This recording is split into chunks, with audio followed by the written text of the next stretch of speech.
High বন্ধুরা, তোমরা সবাই কেমন আছো? আশা করি ভালো আছো। আমিও মোটামুটি ভালো আছি।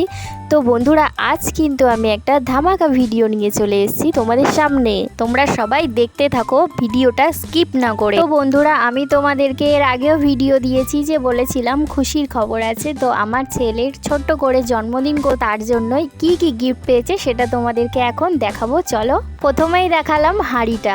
বন্ধুরা, আমার বাবুর মুখে ভাতের সময় না যে হাঁড়িটা ওকে দিয়েছিল মামার বাড়ি দিয়ে, অনেকটাই ছোট, তার জন্য জন্মদিনে একটু বড় দেখে হাঁড়ি দিয়েছে। আর কেমন হয়েছে হাঁড়িটা অবশ্যই কিন্তু বল। আর এতেই পায়েসটা করেছিলাম জন্মদিনে। এর পরের গিফট হচ্ছে চামচ বাটি। এটা দিয়েছে আমার দিদা। হ্যাঁ, হাঁড়িটা কে দিয়েছে বলা হলো না, ওটা দিয়েছে ওর দিদি মানে আমার পিসিমণি। তারপর ছিল গেঞ্জি প্যান্ট, এটা দিয়েছে আমার ভাসুর মানে ওর জ্যাঠা।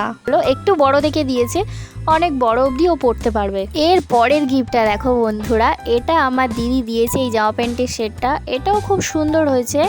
জামার তুলনায় কিন্তু প্যান্টটা অনেকটাই বড়, অনেক দূর অবধিও পরতে পারবে। তো আর একদমই কিন্তু বেবি কটন, যেটা ওর জন্য কমফোর্টেবল হবে। স্টাডি টেবিল, এইটা কিন্তু খুব প্রয়োজন ছিল আমার বাবুর।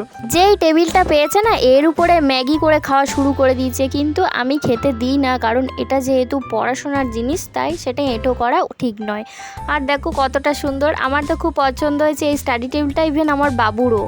আর সবার শেষে যেগুলো দেখানো বাকি ছিল বন্ধুরা, কিছু চকলেট, আর ও পেয়েছিল 330 টাকা। সেগুলো কিন্তু আমি খুব যত্ন করেই রেখে দিয়েছি, যেহেতু ওর জিনিস। চকলেটগুলো কিন্তু ধাঁ করে দিয়েছিল, ফিনিশ। তো আমি কিছুটা পাঠিয়েও ছিলাম বাপের বাড়িতে আমার ভাইয়ের জন্য। আর হ্যাঁ বন্ধুরা, এই বছরে কিন্তু জন্মদিনটা ঠিকঠাক করে করতে পারিনি, কারণ আমার হাজব্যান্ড মানে ওর পাপা আসেনি, আর ওরও ঠিক পোষায়নি। তো বন্ধুরা, ভিডিওটি কেমন লেগেছে, আমার বাবুর গিফটগুলোও তোমাদের কেমন লেগেছে অবশ্যই কিন্তু লাইক কমেন্ট করে জানিও। আর আমার পাশে থাকার জন্য বিশেষ অনুরোধ রইল তোমাদের।